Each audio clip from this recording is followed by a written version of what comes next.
Straight Now tuned in to the show where you learn the discipline to show up day after day to do the work, the confidence to put yourself out there boldly and authentically, and the mental toughness to continue showing up, doing the work, putting yourself out there, even when the success you've expected to achieve has yet to be achieved. And on top of all this, you get a huge dose of personal initiative. What is that? That is the go-getter energy that moves any one of us, including yourself, to go and make things happen instead of waiting for things to happen. And then we put all this together into a series of frameworks, philosophies, mindsets, strategies, techniques, all underneath the umbrella of one unifying philosophy that is called, do you know what it's called? If you don't, let me inform you. It is called Work on Your Game. My name is Dre Baldwin, also known as Dre All Day, and welcome to the show. And today's topic is the difference between a good player and a difference maker. So good players versus difference makers. That is the distinction that will be drawn through today's episode. If you don't know what that means, you're not supposed to. That's why I made this episode, so that you understand what I'm talking about. Now, before I get to this, let me tell everybody of a free daily goodie that I want to give you. Actually, I'm already giving you a free daily goodie in this daily masterclass, but let me give you more, because if y'all don't mind, I just like to give. I want to give you my daily motivation text that I send to your phone every single day, free of charge. It will cost you nothing. All you got to do is text me to let me know that you want it. And here's my number, 305-384-6894.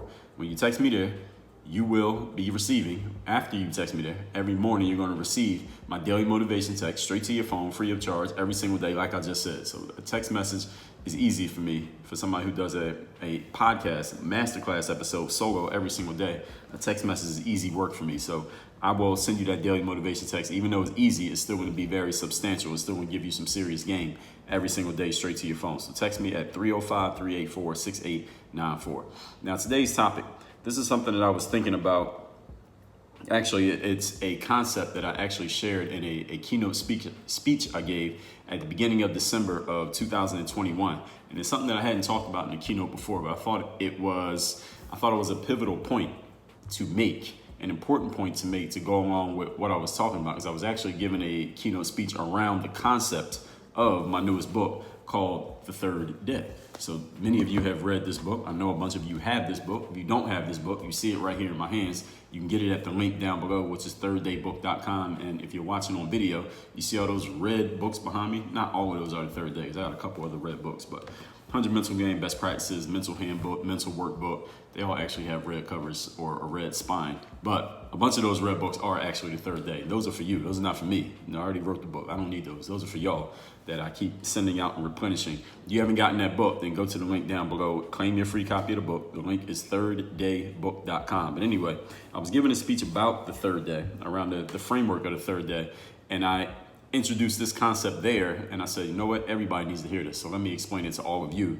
And the good thing that you all are getting, the listeners to this show, is that I'm going to explain this concept in much more depth than I did in that keynote speech, because in the keynote speech I only talked about this for about 2 minutes, but for y'all I'm going to give you this whole episode, however much time this takes. Now, this topic here today, why we're talking about this is because there are different types of players on every team out there. Any team that you could be on, you have different levels of players and different people who bring things to the table. And I want to talk about 3 specific levels. As a matter of fact, we're not even going to talk about 3. We're only going to talk about 2, because the third one is the bad player. So any team that you're a part of, this is not necessarily sports. Business team, this could be a family team, community team, it could be a circle of friends. You got the bad players. Those are the people who don't help the team. They actually make the team worse. The team gets better when they go away. We're not going to spend any time on them. So that's everything I'm saying right now is all the time we given to players who would be described as bad players. They don't bring anything to the table. They actually take more off the table than they put on it. That's all we're giving them. So now we're going to talk about the other 2 types here today, and I want you to understand the difference between these 2 types, because it matters a lot as far as who you are, who are you going to be perceived as, and how you will be, first of all, your value in the marketplace and your compensation in the marketplace. For those who don't know what compensation means, that means money. And all of you are interested in money on some level. Even if money is not your main driver, you need it to take care of your food, clothing, and shelter. You want to make more money, you want to be worth more money, you want to demand more money, then you better make sure you are a specific type of individual in any team, in any situation you get involved in. That's what I'm going to explain here today. So let's get to it. Point number 1. Topic, once again, is good players versus difference makers. Now, you already know what the other 2 types are, because I already told you. First of all, let's talk about this good player. Now, a good player is not necessarily a bad thing to be. I told you all, especially those of you all who have been following any of my material from back in the basketball days, I told you all that the first time I felt like I was a good player, and the way I described that phrase good player for me was in the summer after I graduated from high school. So it was after high school, before college. That was the first time in my basketball career where I felt like you could put me on any basketball court against any players, and I felt fully confident that I could be a factor on the court. That's how I looked at myself as a good player. So there's nothing wrong, and that was a milestone for me. That was an important thing for me because that lended more confidence, and the confidence came from the game and the work that I put in. And that allowed me to go walk on and play in college, and then the rest became history. Now, so being a good player is not a bad thing. Just want to make sure y'all understand. It's not necessarily negative, but there's another level, and we're going to get to that.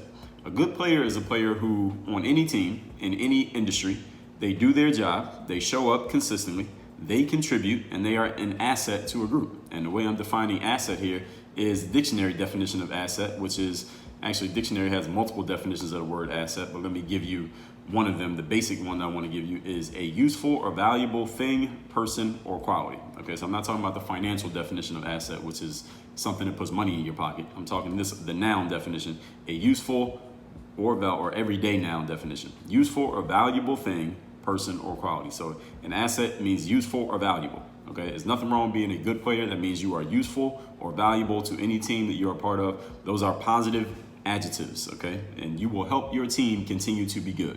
All right, so if you are a good player on any team you're on, or somebody refers to you as a good player, or I'm describing you here today as a good player, I'm not saying that there's anything wrong with you. But understand some things about good players. I got to give you some details about good players, some things that maybe you have never thought of before, but you should think about moving forward. First of all, good players can be interchangeable. You have good players on a team, more than one good player. If you lose one of them, you can get another one. Good players are not that hard to find. Now, bad players are easier to find than good players, but good players are not. It's not like you're looking for Elvis. It's easy to find good players. They're out there somewhere. If you lose one, you can get another one. The challenge about good players, the challenge that good players have, rather, is a better way of putting this, is a good player cannot make something out of nothing. In other words, let me say this in another way. Let me illustrate it for you. If you have a trashy team and you add a good player to a trashy team, you know what's going to happen to that team? What's your guess? What happens to a trashy team if you add a good player to the team? Now, remember what I just told you. The good players can be interchangeable. You can lose one and get a different one. Here's what happens when you put a good player on a trashy team. Nothing happens. That trashy team is still going to be trashy. Now, that doesn't mean a good player becomes trash. The good player is still going to be good, but they're going to be a good player putting up good stats or having a good personal performance, but the team that they're on is trash. Has any of you ever seen this? Any of you ever been a part of one of these? Any of you ever been this good player on a trashy team? I know some of you have, but by the law of averages, it's impossible. The number of people who listen to this show, it's impossible that none of you could possibly have ever experienced this before. Some of you know exactly what I'm talking about, and some of you are exactly what I'm talking about. And by the way, speaking of the number of people who listen to this show, Work on Your Game Masterclass in the year 2021. When you're hearing this, we're already in 2022, but in the year 2021, by mid-December, we passed 1 million downloads for the year. Not in history, no, 1 million downloads in the year 2021. And this is the first year, I think, yes, this is the first year that we ever did 1 million downloads in 1 year. So shout out to all y'all who have been listening to the show, supporting, sharing, downloading, subscribing, and all of that. So we are already well past 3 million total downloads in the history of the show. We might even have already passed 4 million, but I would have to look since we're putting this out in multiple platforms now. Not platforms, but what's the word? Well, we got audio and video. There's no app that adds all those stats together, so we would have to look at everything. But we did over 1 million downloads just on the audio platforms in the year 2021. That is a verifiable fact. So anyway, shout out to all y'all. So since 1 million of you have listened to this show, I know it's not necessarily 1 million. Some of you listen to more than one episode, I would guess. With so many people listening to the show, let's put it that way, some of you have been this good player on a trashy team. You joined a team that was already trash. You came in, did your good thing, and the team was still trash. If you put a good player on a mediocre team, what's going to happen to that team? You should be noticing a pattern here. I guess you need two to have a pattern. Here's the second piece of the pattern. They will still be mediocre. If you have a great team and you put a good player on it, that team will remain great. So good players, here's the caveat about good players, not necessarily a negative thing. that good players are good on their own and for themselves. They're good by themselves and for themselves. The challenge with a good player is not going to turn around an entire organization. They will not turn around an entire situation. A good player is good at maintaining what already exists. That's what a good player does. Okay? Now, again, I'll say this for the fourth time. I'm going to keep saying it here today. Being a good player does not make you wrong. It does not mean you're bad. It doesn't mean that you need to necessarily, if you don't want to, you don't need to do anything different if you don't want to. All right, you can just stay where you are, continuing being who you are, and wherever you are, the status quo shall be maintained. Trash, mediocre, great. If you join it, nothing's going to change. You're going to do your thing. The team's going to keep doing what it was already doing before you got there. Keep doing it when you leave because, as I said, good players are interchangeable. So good players are good at maintaining, but they're not that good to do anything other than maintain the status quo that already exists. So for those of you who are cool with the status quo, I just described you and it's all good. Now, for all the rest of you who are interested in possibly just learning about, maybe you don't want to do it, but you just want to learn about what the other option is, let's get to that. Point number 2, today's topic once again is good players versus difference makers. Difference makers do everything that the good player does, plus a little bit more. The difference maker can maintain the status quo if they wanted to, but since they're a difference maker, they are not satisfied with just maintaining what already exists. A difference maker not only does their thing personally, meaning getting theirs, putting up their stats, getting their sales numbers, hitting their quotas, etc. The difference maker also changes the entire trajectory of any group that they're a part of. I shall repeat. A difference maker does their thing and gets their personal things done. They get their personal accomplishments just like a good player does. But a difference maker also changes the entire trajectory of any organization of which they are a part.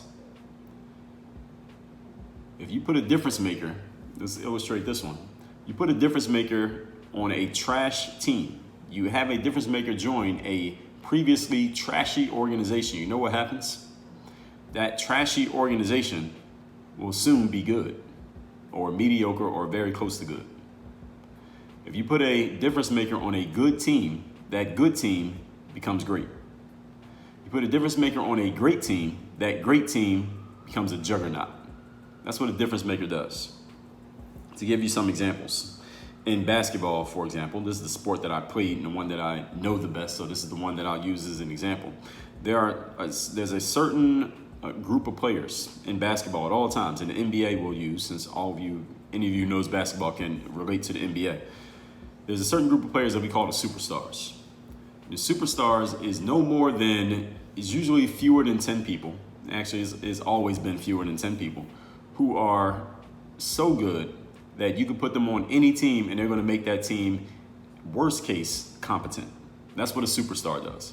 A superstar guarantees that you're going to win more than half of your games and you're going to at least make the playoffs. The superstar is not guaranteed you're going to win a championship. You might not even compete for a championship, but you'll at least make the playoffs when you have a superstar on your team.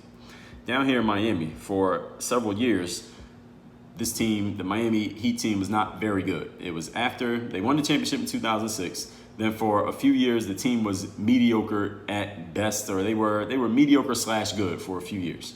And the only reason they were mediocre / good is because they had a superstar on the team, a guy by the name of Dwayne Wade. And Dwayne Wade was so good and such a difference maker, not only good, but a difference maker, that otherwise mediocre roster kept making the playoffs. They weren't going anywhere. They were not competing really in the playoffs. They were getting their ass kicked when they made the playoffs, but they were competing, and the only reason they were making the playoffs because they had a superstar in Dwayne Wade. My hometown, Philadelphia 76ers, when I was growing up, we're talking the 90s here, and the late 80s going into the early 90s, they had a superstar, a guy by the name of Charles Barkley. Now, many of you only know Charles as the guy on TNT, talking shit every Tuesday and Wednesday night, whatever days they come on TV. But when Charles was playing, Charles was a superstar on the same level as a Dwayne Wade. And many of you probably don't believe that, but look it up on YouTube. You can see it for yourself. Now, Charles Barkley, his team otherwise, just like Dwayne Wade's for that few years with the Miami Heat before LeBron James came along and Chris Bosh before they came along, the team was otherwise mediocre. But that team that Charles was leading kept making the playoffs, and they were competitive every night simply because they had a superstar. They had a difference maker named Charles Barkley. So I'm using difference maker and superstar synonymously here in this example. When you put a superstar on a team that's already good, that team becomes great. And a great player, you put a superstar or a difference maker on a great team, they become a juggernaut. I'll give you an example of that. The Golden State Warriors. Right now, they're doing pretty well, at least as of this recording in the NBA season. But we all know between 2015 and 2020, the Warriors were, 15 and 19 rather, the Warriors were the most dominant team in basketball. They went to the NBA Finals 2015, 16, 17, 18, and 19. They won it 3 times.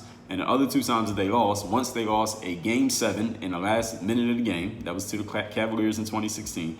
Then in 2019, the only reason they lost, as far as I'm concerned, is because 2 of their stars got injured. Kevin Durant got injured and Klay Thompson got injured. Had both of those guys been healthy, they would have beat the Raptors in the finals that year. Shout out to Toronto, but Toronto fans, y'all know, y'all wouldn't have won that finals if those guys didn't get injured. But shout out, you won the championship either way. The whole point is, Kevin Durant was a guy who joined that Warriors team in the summer of 2016. So that was after the first 2 times the team had been to the finals. So the Warriors had already established themselves as a great team. They won the championship once, then they lost in Game 7 in the finals the very next year. Then Kevin Durant joined the team. Now, we all know that Kevin Durant's pretty damn good. He is still pretty good even as of the date of this recording. Kevin Durant's more than good, though. Kevin Durant's a difference maker. He's the kind of player that you could put him on a trashy team, and that team is going to be competitive/good simply because they have Kevin Durant, if for no other reason. Now, Kevin Durant didn't go to a trashy team, though. He went to a great team, the Golden State Warriors. And what happened to the Warriors between 2017 and 2019? The Warriors went from great to juggernaut. They were unstoppable. This team, it was like it was a foregone conclusion that they were going to win the championship every single year, which they did in 2017 and again in 2018. And those 2 series were, those 2 finals series, let's say, both against the Cleveland Cavaliers, were not super duper competitive. 2017 was actually more competitive than they ended up being on paper. Those were close games, but the Warriors were winning the majority of those games. And in 2018, it wasn't even close. They just destroyed the Cleveland Cavaliers team in the NBA Finals 4-0. In 2019, as I said, the only reason the Warriors did not win the championship 3 years in a row is because Kevin Durant, the difference maker, he got injured. Not to say the other players on the team were not already good. As I said, the team was already great. He joined them and turned them into a juggernaut. That's what happens when you put a difference maker on a great team. Now, why is all this true?